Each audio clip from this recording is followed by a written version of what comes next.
Kementerian Komunikasi dan Digital menangani 3.943 kasus konten disinformasi, fitnah, dan kebencian pada Agustus hingga Oktober 2025.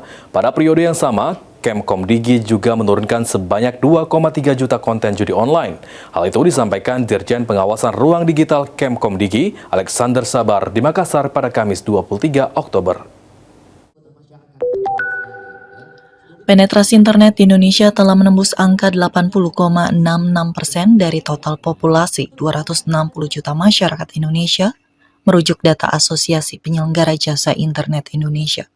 Terkait hal itu, Dirjen Pengawasan Ruang Digital Kementerian Komunikasi dan Digital, Alexander Sabar, pada kegiatan Media Connect di Kota Makassar, Kamis 23 Oktober menjelaskan bahwa aktivitas di ruang digital perlu diarahkan dengan benar agar tidak banyak menimbulkan kerugian.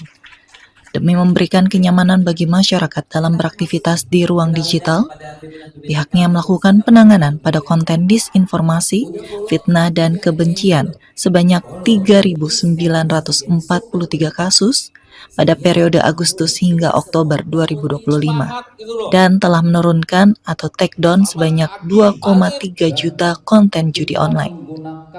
Jadi kita sudah menggunakan AI. Itu real datanya, dan tadi kembali kita tidak ingin berbicara data, tidak ingin berbicara angka, karena kita juga harus melihat dampak yang terjadi di masyarakat terhadap judi online itu.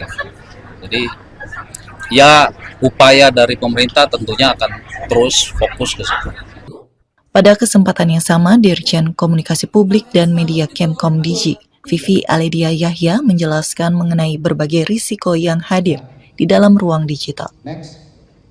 Tapi intinya kami ingin mengajak semua pihak untuk kembali mengedepankan jalur kredibilitas kalau terkait dengan penyampaian informasi, dan mudah-mudahan kita bisa menciptakan ruang publik yang lebih sehat sama-sama begitu ya. Vivi mengatakan bahwa tidak semua informasi yang beredar di ruang digital dapat dipertanggungjawabkan kebenarannya. Oleh karenanya, pemerintah melalui Kemkomdigi melakukan berbagai upaya untuk menjaga ruang digital tetap aman tanpa membatasi kebebasan berekspresi bagi masyarakat. Dari Makassar, Sulawesi Selatan, Cynthia Krisna, Kantor Berita Antara mewartakan.